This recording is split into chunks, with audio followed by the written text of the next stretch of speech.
नमस्कार दर्शकों, बहुत बहुत स्वागत है आपका। आप देख रहे हैं आपका पसंदीदा प्राइम टाइम शो जनमत। आज जनमत में हम तमाम उन विषयों पर बात करेंगे आज जो दिन भर सुर्खियों में रहे हैं।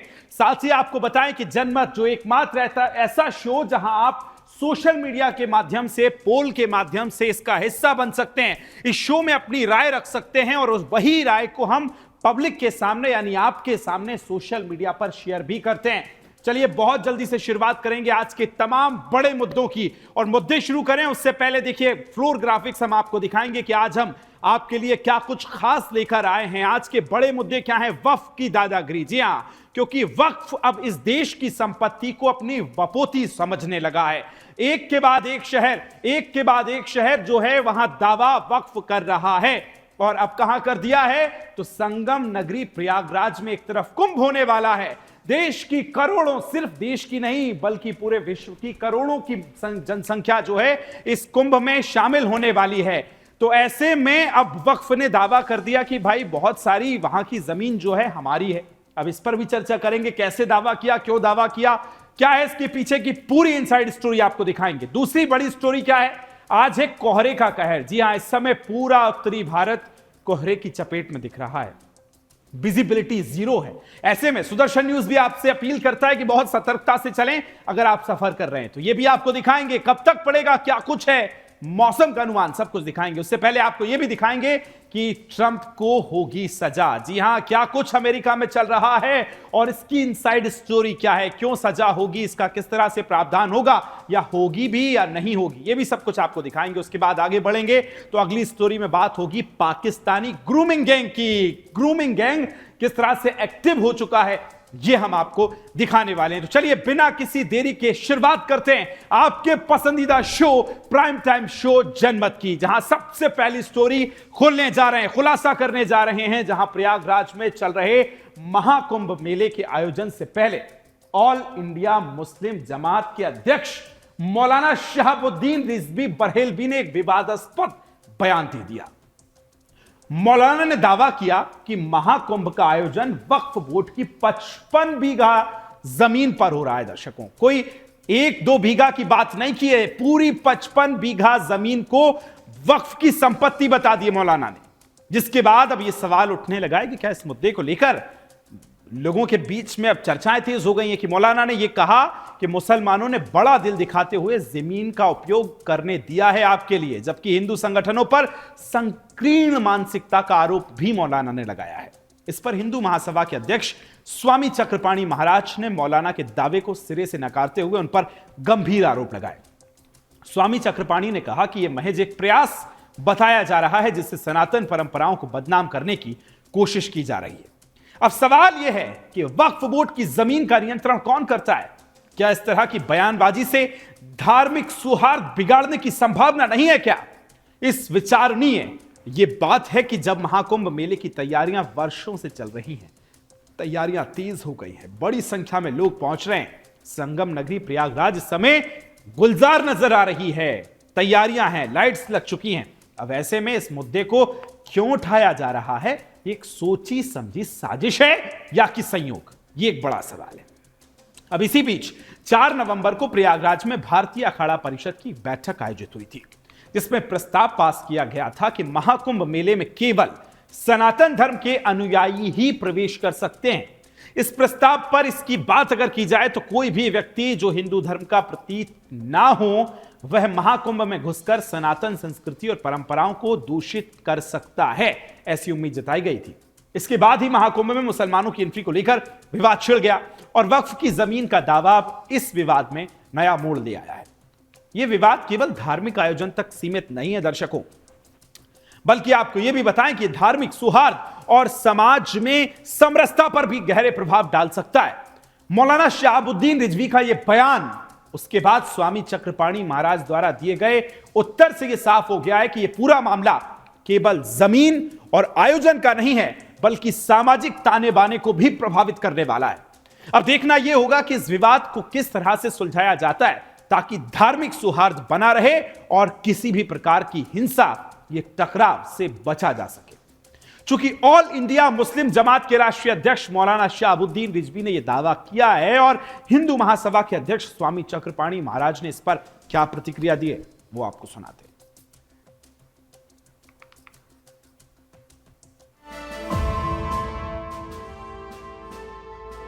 और कुंभ के मेले में जिस तरीके से अखाड़ा परिषद, नागा सन्यासियों ने और स्वामी बाबाओं ने मुसलमानों के प्रवेश पर प्रतिबंध लगाया, उस पस मंजर में अगर देखें तो खुद प्रयागराज के जो मुसलमान हैं उनमें से एक सरताज नाम के हैं, उन्होंने इस बात की जानकारी दी और कहा, एलानिया तौर पर इस बात को कहा कि जो ज़मीन है, जिस ज़मीन पर, ज़मीन के बहुत सारे हिस्से पर जो शामियाने तंबू वगैरह लगाए गए हैं, इंतजामात किए गए हैं, मेला लग रहा है, ये वक्फ की ज़मीन है और वहाँ के मुसलमानों की ज़मीन है।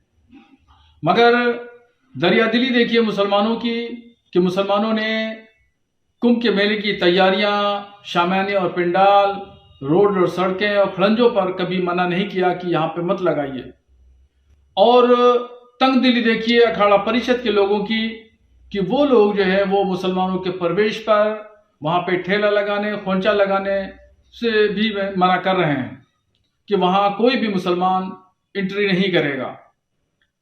बड़ा दिल दिखाते हुए मुसलमानों ने इस तमाम व्यवस्था को कायम रखने के लिए कोई भी आपत्ति नहीं की और 55 बीघे की ज़मीन पर जो वक्फ ज़मीन है, वो ज़मीन पर कुंभ मेला लग रहा है। तो ये तमाम चीज़ें जाहिर करती हैं कि कहाँ से कौन तंगदिली, छोटे दिल का मुजाहरा कर रहा है और कौन लोग हैं जो बड़े दिल का मुजाहरा कर रहे हैं। मौलाना शहाबुद्दीन और कुछ कट्टरपंथी महाकुंभ की भूमि को वक्फ बोर्ड की बता रहे हैं। निश्चित रूप से ये पाकिस्तान प्रायोजित है। उन तमाम आतंकी सोच के लोगों द्वारा प्रायोजित ऐसा प्रतीत होता है, इनकी जांच होनी चाहिए, क्योंकि इस तरह की बयान कहीं ना कहीं महाकुंभ जो दुनिया के सबसे परम पवित्र एक सनातन धर्मियों का एक समूह इकट्ठा होता है, उसको उसमें खलल डालने की एक प्रयास कर रहे हैं। मेरा ये मानना है कि इस तरह से माहौल ख़राब करने वाले लोगों के खिलाफ समय रहते तत्काल कार्रवाई किया जाना चाहिए। इनके खिलाफ FIR दर्ज कर इन्हें गिरफ्तार किया जाना चाहिए। ये निश्चित रूप से कहीं ना कहीं एक साजिश के तहत महाकुंभ को विवादित करने का प्रयास कर रहे हैं। जो महाकुंभ वसुधैव कुटुंबकम और सर्वे भवन्ति सुखिनः सर्वे सन्तु निरामया सर्वे भद्राणि पश्यन्तु मा कश्चित् दुःख भाग् भवेत्, यानी सभी सुखी रहने की कामना जहाँ से की जाती है, आप देखिए कि किस तरह के नीच लोग हैं कि वो अपनी मंसूबों को, कट्टरपंथी सोच को साबित करने के लिए महाकुंभ की भूमि को भी।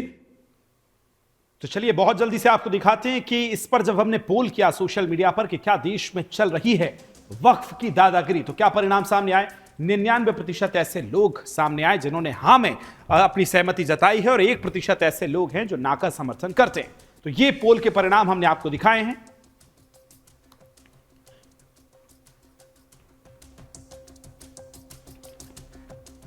दिल्ली विधानसभा चुनाव जो है वो नजदीक है, चुनाव की दहलीज पर सूबा है। इसी बीच पीएम मोदी ने आज नमो भारत ट्रेन को हरी झंडी दिखाई। वो दिल्ली को 12,200 करोड़ रुपए की परियोजनाओं की आज सौगात दे चुके हैं। पीएम मोदी ने आज दिल्ली में 12,200 करोड़ रुपए से अधिक की लागत की कई विकास परियोजनाओं का उद्घाटन किया और शिलान्यास भी किया। पीएम मोदी साहिबाबाद और न्यू अशोक नगर के बीच नमो भारत कॉरिडोर के अतिरिक्त 13 किलोमीटर लंबी दिल्ली खंड का उद्घाटन भी उन्होंने किया है। साथ ही उन्होंने रोहिणी के जापानी पार्क में परिवर्तन रैली को संबोधित भी किया। इसी पर यह हमारी खास रिपोर्ट देखिए।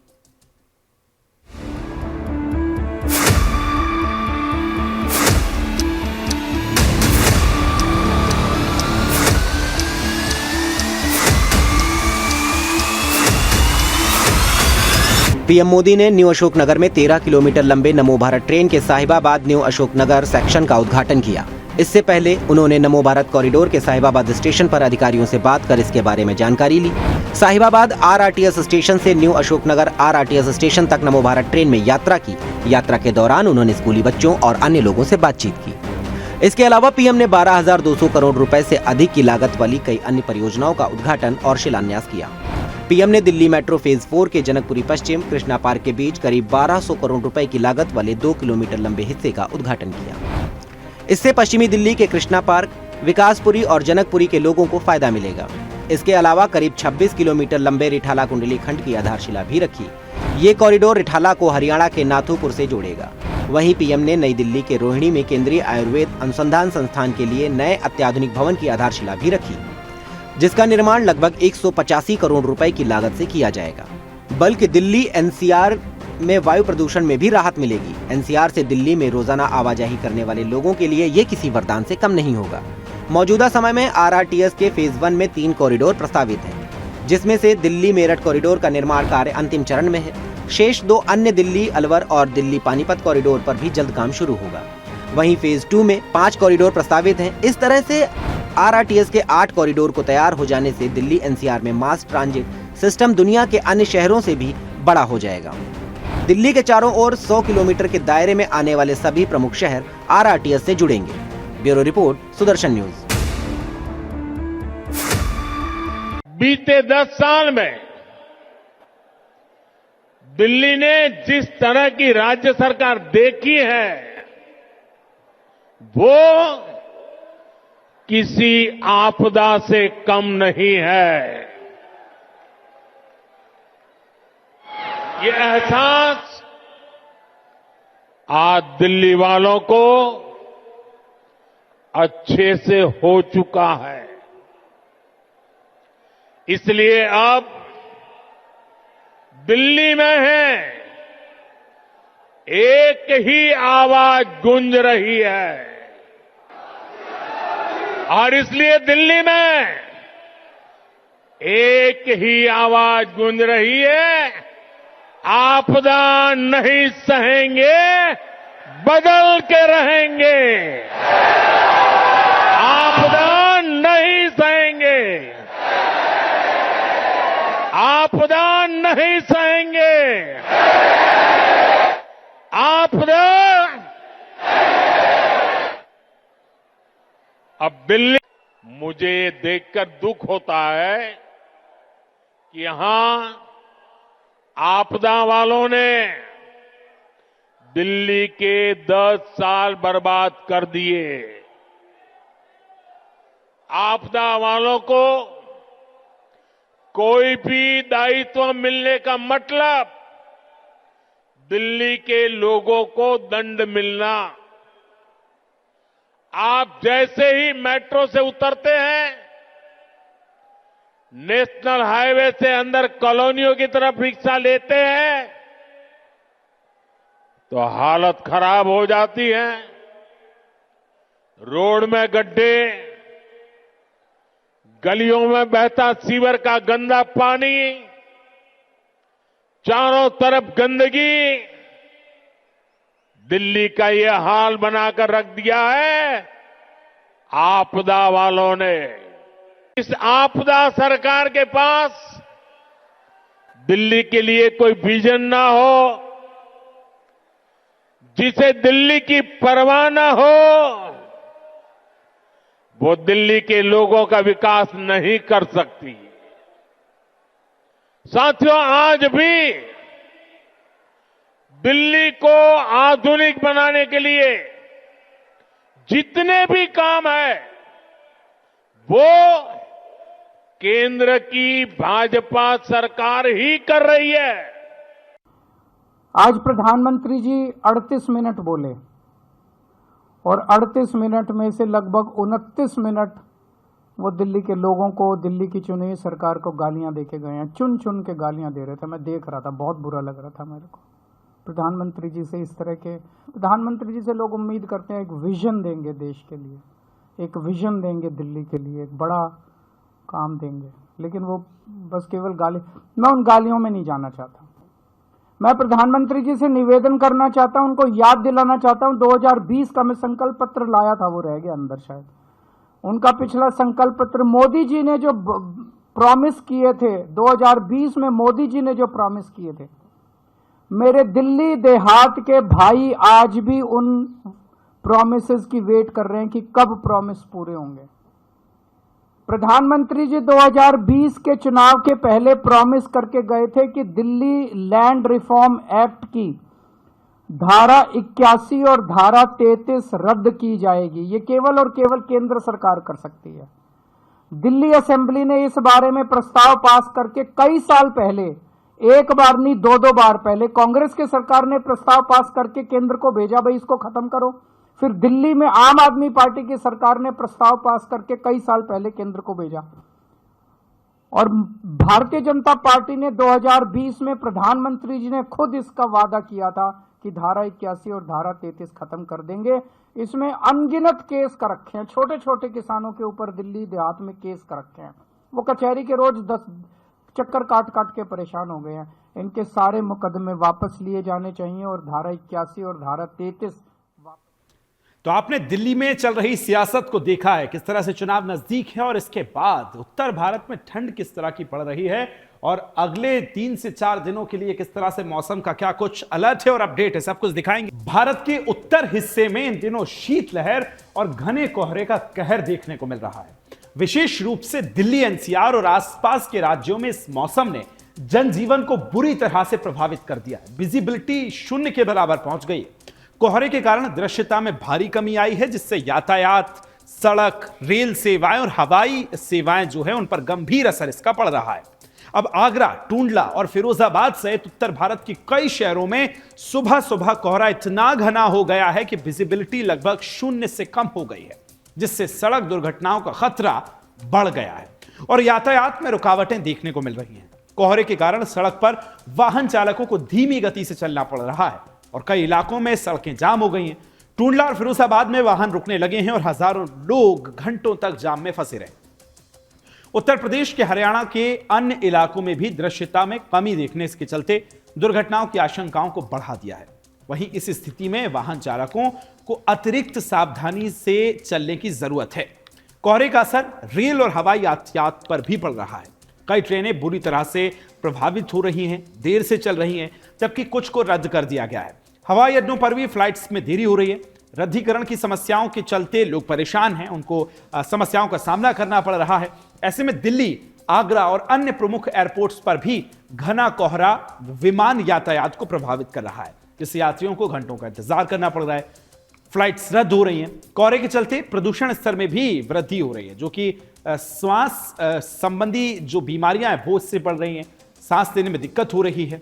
हर साल कोहरे की वजह से कई लोग अपनी जान भी गंवा देते हैं। आइए आपको दिखाते हैं कि वो आंकड़े कितने हैं, किस तरह से ये आंकड़े जो हैं प्रभावित करते हैं। तो कोहरे में घुली खतरनाक गैस और धुआं लोगों के लिए गंभीर स्वास्थ्य समस्याएं पैदा कर रहा है। खासकर अस्थमा और श्वसन संबंधी जो रोग हैं उससे लोग अधिक से अधिक जूझ रहे हैं, उनसे सामना उनका कर रहे हैं, जिसमें अतिरिक्त सतर्कता की अब जरूरत है। इस कठिन परिस्थिति में सरकार और स्थानीय प्रशासन ने कोहरे और शीत लहर के प्रभाव को कम करने के लिए कुछ कदम अब उठाए हैं। मौसम विभाग द्वारा समय समय पर अलर्ट जारी किए जा रहे हैं ताकि लोग सतर्क रहें। यातायात नियमों को सख्ती से लागू किया जा रहा है और लोगों से घरों में रहने की अपील की जा रही है ताकि वो ठंड और कोहरे से बच सके। आपको बता दें कि कोहरे में कई प्रकार का कोहरा होता है।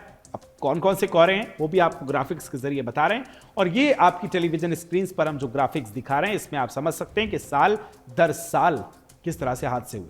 अब प्रशासन का मानना है कि ये उपाय स्थिति को नियंत्रित करने में मदद करेंगे। इस कठिन मौसम के बीच लोगों को अत्यधिक सावधानी बरतने की सलाह दी जा रही है ताकि वो शीतलहर और कोहरे से बच सकें और अपने जीवन को सुरक्षित कर सकें। हल्का घना कोहरा है तो आप देख रहे हैं कि 500 मीटर से ज्यादा विजिबिलिटी होती है। औसत घना है तो 200 मीटर तक होती है। घना कोहरा है तो 50 मीटर तक होती है। तो इस तरह से ये अलग अलग उसके ऑप्शंस आप देख रहे हैं कि बेहद घना अगर हो जाता है कोहरा तो फिर आपको 50 मीटर से कम दिखाई देने पड़ता है और अमूमन यही स्थिति इस समय दिल्ली, एनसीआर और उत्तर भारत के कई इलाकों में देखने को मिल रही है। अब इसी खबर पर हमने क्या पोल किया है और लोगों से पूछा कि क्या अचानक बदलता मौसम प्रदूषण की वजह है, तो इस पर 70% लोगों ने हां में सहमति जताई है और जबकि 30% ऐसे लोग हैं जो इस खबर से असहमति रखते हैं। चलिए आगे बढ़ेंगे और अब बात करेंगे अमेरिका की, जहां आपको यह खबर बताने वाले हैं कि अमेरिका में एक असाधारण मामले में नवनिर्वाचित राष्ट्रपति यानी डोनाल्ड ट्रंप को हश मनी केस में दोषी ठहराया गया है और न्यूयॉर्क की अदालत ने 10 जनवरी को सजा सुनाने की तारीख तय की है। इस मामले में जज जुआन मर्चेन ने संकेत दिया है कि ट्रंप को जेल नहीं भेजा जाएगा, हालांकि उनकी दोष सिद्धि बनी रहेगी। ट्रंप ने अमेरिकी इतिहास में पहले ऐसे राष्ट्रपति होंगे जो कि एक अपराधी के रूप में दोषी ठहराए जाएंगे। हश मनी केस में आरोपी था कि ट्रंप ने एक अभिनेत्री को चुप रहने के लिए पैसे दिए थे ताकि 2016 के राष्ट्रपति चुनाव के दौरान उनकी छवि को नुकसान ना पहुंचे। जज मर्चेन ने इस बात की पुष्टि की कि ट्रंप के खिलाफ दोष सिद्धि कायम है, लेकिन सजा के रूप में जेल, जुर्माना या प्रोवेशन जैसे पारंपरिक विकल्पों की बजाय उन्हें बिना शर्त डिस्चार्ज की संभावना जताई है। अब यह विकल्प किसी प्रकार की सजा के बिना मामले को खत्म कर देता है, लेकिन दोष की सजा पुस्तकों में दर्ज हो जाती है। चलिए आपको विस्तार से बताते हैं कि आखिर हश पप्पी केस है क्या। तो क्यों ट्रंप पर हश मनी केस लगाए, ये आपको दिखाने जा रहे हैं। एडल्ट स्टार स्टॉर्मी डैनियल्स के साथ डोनाल्ड ट्रंप का संबंध 2016 में था, जो चर्चा में आया था। स्टॉर्मी अपने रिश्ते को ट्रंप के साथ सार्वजनिक करने की धमकी दे रही थी। इसके बाद डोनाल्ड ट्रंप ने उन्हें चुपचाप तरीके से पैसे दिए। ट्रंप ने डैनियल्स को $1,30,000 जो हैं वो दिए थे। भुगतान को छिपाने के लिए व्यावसायिक रिकॉर्ड में हेराफेरी की गई थी। भुगतान को रिकॉर्ड से छिपाने के आरोप में ट्रंप को दोषी ठहराया गया है। सजा सुनाई गई 10 जनवरी को। अब सजा होनी है, हालांकि जज की जो सुनवाई है ट्रंप के दूसरे कार्यकाल की शपथ लेने से ठीक 10 दिन पहले जज ने यह भी कहा कि ट्रंप के कर्तव्यों के चलते वे इस सुनवाई में भाग नहीं ले सकते और दूर से अपनी बात रख सकते हैं। इस मामले को लेकर सजा सुनाने की तारीख जुलाई 2023 में निर्धारित की गई थी, लेकिन ट्रंप के वकीलों के अनुरोध करने पर इसे 2 बार स्थगित कर दिया गया था। इसके बाद नवंबर में सजा की तारीख तय की गई, जब ट्रंप ने राष्ट्रपति चुनाव में जीत हासिल की। हालांकि सजा की प्रकृति पर अब तक अंतिम निर्णय नहीं लिया गया है। जज मर्चेन ने संकेत दिए हैं कि इसे व्यवहारिक विकल्प बिना शर्त डिस्चार्ज हो सकता है, जो ट्रंप के लिए जेल से बचने का रास्ता भी हो सकता है। लेकिन उनकी दोष सिद्धि के साथ ऐसे में यह मामला अमेरिकी राजनीति में एक ऐतिहासिक मोड़ के रूप में देखा जा रहा है, क्योंकि ये ट्रंप के लिए व्यक्तिगत और कानूनी चुनौती के रूप में उभर रहा है। वहीं आगे बढ़ने से पहले आपको यह भी बता दें कि ट्रंप पर कितने और मामले दर्ज हैं अब तक।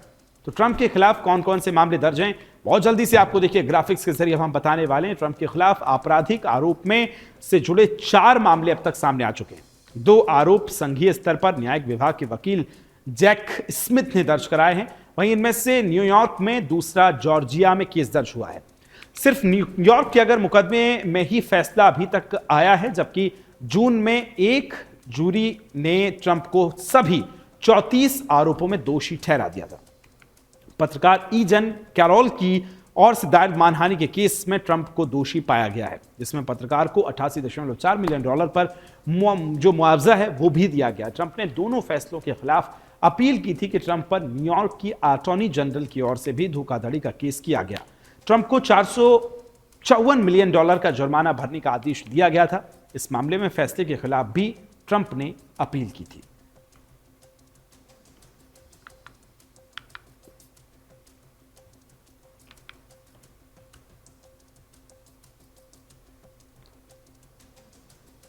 तो आइए अब इस मामले को लेकर हमने जब पोल किया तो क्या अभी नतीजे देखने को मिले वो आपको दिखाते हैं कि क्या ट्रंप को हश मनी मामले में सजा हो जाएगी।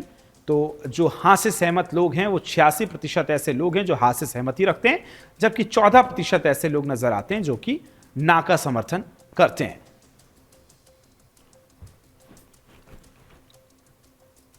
तो चलिए अब आगे बढ़ेंगे और अब बात होगी अरबपति बिजनेसमैन एलन मस्क के एक्स पर किए गए एक पोस्ट ने ब्रिटेन की राजनीति में बड़ा तूफान खड़ा कर दिया है। मस्क ने ब्रिटेन के प्रधानमंत्री कीर स्टारमर को रेप गैंग से जोड़ते हुए गंभीर आरोप उन पर लगाए और कहा कि स्टारमर ने बच्चों के यौन शोषण के मामलों को नजरअंदाज किया। मस्क का यह बयान तब चर्चाओं में आया जब उन्होंने हॉदरहैम शहर में 1997 से 2013 तक हुए बच्चों के यौन शोषण के मामले को उठाया, जिनमें पाकिस्तानी ब्रिटिश पुरुषों पर आरोप लगे थे। मस्क ने आरोपों पर लगाया और कहा कि ब्रिटिश सरकार और उनके अधिकारी इस मामले को दबाने की कोशिश कर रहे हैं क्योंकि उन्हें नस्लवाद का आरोप लगने का डर था। ब्रिटेन की सरकार ने इस पर तुरंत प्रतिक्रिया दी और कहा कि मस्क को गलत जानकारी दी गई है। यह विवाद रॉदरहैम ग्रूमिंग गैंग्स से जुड़ा हुआ बताया जा रहा है, जहां 1400 से अधिक बच्चों के साथ यौन शोषण किया गया था। रिपोर्ट के अनुसार इन अपराधों में ज्यादातर पाकिस्तानी मूल के लोग शामिल हैं। 2017 में चिल्ड्रंस सोसाइटी नामक एनजीओ ने भी इस मामले में एक रिपोर्ट प्रकाशित की थी। इसमें दावा किया गया कि ग्रूमिंग गैंग्स के 84% अपराधी एशियाई मूल के थे, जिनमें से अधिकांश पाकिस्तानी थे। अब इस मामले में तब और विवादित हो गए जब सरकारी अधिकारियों पर यह आरोप लगे कि उन्होंने मामले को दबाने की कोशिश की, क्योंकि उन्हें नस्लवाद के आरोप से बचने की चिंता थी। आगे बढ़ने से पहले आपको यह बता देते हैं कि ग्रूमिंग गैंग्स आखिर कौन है और क्या है। तो आपको दिखाते हैं कि पाकिस्तानी ग्रूमिंग गैंग क्या है, बहुत जल्दी से ग्राफिक्स के माध्यम से। ग्रूमिंग गैंग्स शब्द का इस्तेमाल ब्रिटेन में उन लोगों के लिए किया जाता है, उन समूह के लिए किया जाता है जो बच्चों का शारीरिक, मानसिक और यौन शोषण करते हैं। ज्यादातर कम उम्र की लड़कियों को ब्रेन वॉश के जरिए शिकार बनाया जाता है। एक रिपोर्ट के अगर मुताबिक हम बात करें तो 1997 से 2013 तक रॉदरहैम शहर में लगभग 1400 बच्चों का यौन शोषण किया गया था। इसमें से अधिकतर बच्चों ने मामले में पाकिस्तानी ब्रिटिश पुरुषों पर आरोप लगे थे। तो मस्क ने इस मुद्दे को तब उठाया जब ब्रिटेन की होम ऑफिस मिनिस्टर जेस फिलिप्स ने ओल्हम काउंसिल की सरकार को इस मामले की जांच की मांग को खारिज कर दिया है। फिलीपींस में कहा गया है कि यह जांच काउंसिल को स्वयं करनी चाहिए, ना कि सरकार को। मस्क ने स्पष्ट कर दिया है कि यदि मामले की सही जांच नहीं की गई तो ब्रिटेन में बच्चों का यौन शोषण बढ़ेगा और इसका प्रभाव लंबे समय तक देखने को मिल सकता है। अब ब्रिटेन में विपक्षी दलों ने इस सरकार की उदासीनता पर सवाल उठाए और राष्ट्रीय जांच की मांग कर दी है। विपक्ष के नेता ने इस मामले पर तीखी प्रतिक्रिया व्यक्त की है और उन्हें लगता है कि सरकार ने जानबूझकर इस मामले को दबाने की कोशिश की। साथ ही यह भी सवाल उठाया कि पाकिस्तान को इस मुद्दे पर जवाबदेह क्यों नहीं ठहराया गया, जबकि ज्यादातर आरोप पाकिस्तानी मूल के व्यक्तियों पर ही लगे हैं। पाकिस्तानी समाज में इस प्रकार के अपराधों के फैलने की गंभीर सवाल भी खड़े होते हैं। वहीं अब ब्रिटेन के स्वास्थ्य सचिव वेस स्ट्रिंग ने पत्रकारों से क्या कुछ कहा, वो भी आपको दिखाते हैं।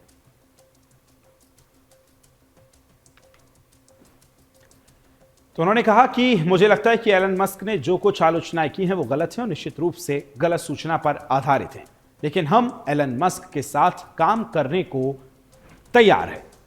मुझे लगता है कि उन्होंने अपने सोशल मीडिया प्लेटफॉर्म के जरिए इस गंभीर मुद्दे से निपटने में हमारी और दूसरे देशों की मदद करने में बड़ी भूमिका निभाई है। इसलिए अगर वो हमारे साथ काम करना चाहते हैं तो वो तैयार हो जाएं, हम इसका वेलकम करेंगे।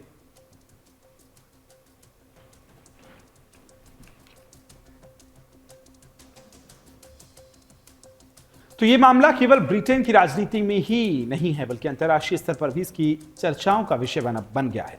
2025 में इस मामले की राष्ट्रीय जांच शुरू होने की उम्मीद जो है जताई जा रही है। साथ ही आपको बताएं कि लोग अब उम्मीद कर रहे हैं कि इस साल पीड़ितों को न्याय मिलेगा, लेकिन इस मामले से जुड़े सवालों का समाधान तब तक नहीं हो सकता जब तक पाकिस्तान और ब्रिटेन दोनों सरकारें मिलकर इस मुद्दे को गंभीरता से नहीं इस पर जांच कर सकती हैं।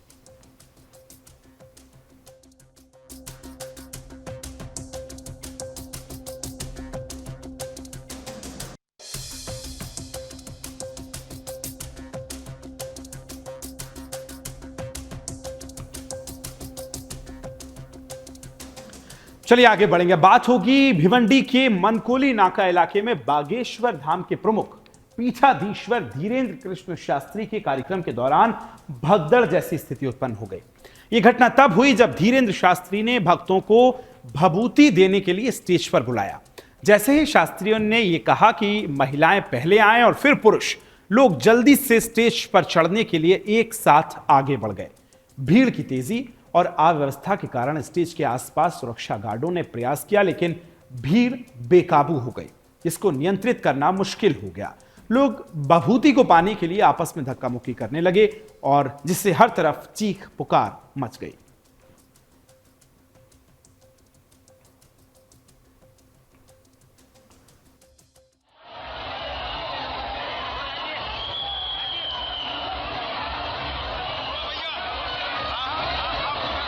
तस्वीरें हम आपको दिखा रहे हैं कि किस तरह से, देखिए, बड़ी संख्या में लोग वहां पहुंचे थे और स्टेज पे भभूति लेने की जब बात कही गई तो बड़ी संख्या में लोग एक साथ मंच पर जाने लगे।